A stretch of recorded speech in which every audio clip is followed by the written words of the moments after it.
ವೀಕ್ಷಕರೇ ನಮಸ್ಕಾರ. ಸಿರಿ ಸುದ್ದಿ ಚಾನೆಲ್ಗೆ ಸ್ವಾಗತ. ನಾನು ಸುದೀಪ್. ವಿಜಯನಗರ ಜಿಲ್ಲೆ ಹರಪನಹಳ್ಳಿ ತಾಲೂಕಿನ ಕಾಯಕದಹಳ್ಳಿ ರಸ್ತೆ ಬಳಿ ಇರುವ ಕೆರೆಯನ್ನ ನಾಯಕನ ಕೆರೆ ಎಂದು ಕೂಡ ಕರೆಯುತ್ತಾರೆ.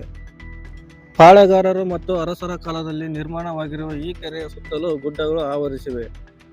ಇದಕ್ಕೆ ನೀರು ಭರ್ತಿಯಾದರೆ ವಿಹಂಗಮ ನೋಟವನ್ನು ಸವಿಯಬಹುದು.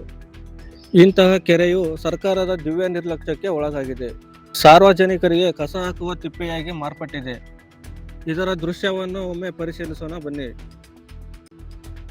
35 ವರ್ಷಗಳ ಹಿಂದೆ ಹರಪನಹಳ್ಳಿ ಪಟ್ಟಣಕ್ಕೆ ಕುಡಿಯುವ ನೀರಿನ ಆಶ್ರಯವಾಗಿದ್ದ ತಾಲೂಕಿನ ಕಾಯಕದಹಳ್ಳಿ ರಸ್ತೆಯ ಐತಿಹಾಸಿಕ ನಾಯಕನ ಕೆರೆ ತುಂಗಭದ್ರಾ ನದಿಯಿಂದ ನೀರು ತುಂಬಿಸುವ ಯೋಜನೆಯ ಭಾಗ್ಯ ದೊರೆತಿಲ್ಲ.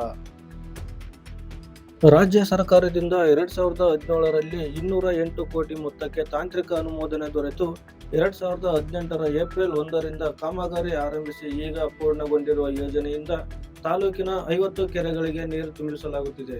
ಆದರೆ ಕಾಯಕದಹಳ್ಳಿಗೆ ಮಾತ್ರ ನೀರು ಬರದೆ ಕೆರೆ ಬರಿದಾಗಿದೆ. ಕಾಯಕದಹಳ್ಳಿ ರಸ್ತೆ ಸರ್ವೆ ನಂಬರ್ 48ರಲ್ಲಿ ಇರುವ 17ನೇ ಶತಮಾನದಲ್ಲಿ ಮೊದಲ ರಾಜ ಸೋಮಶೇಖರ ನಾಯಕರವರು ಕಟ್ಟಿಸಿರುವ ನಾಯಕನ ಕೆರೆಯ ವಿಹಂಗನ ನೋಟವಿದೆ.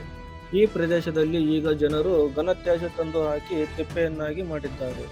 ಈಗಲಾದರೂ ಸಂಬಂಧಪಟ್ಟ ಅಧಿಕಾರಿಗಳು ಐತಿಹಾಸಿಕ ನಾಯಕನ ಕೆರೆಗೆ ಮುಂದಾಗಲಿ ಎಂಬುದು ನಮ್ಮ ಒತ್ತಾಯ.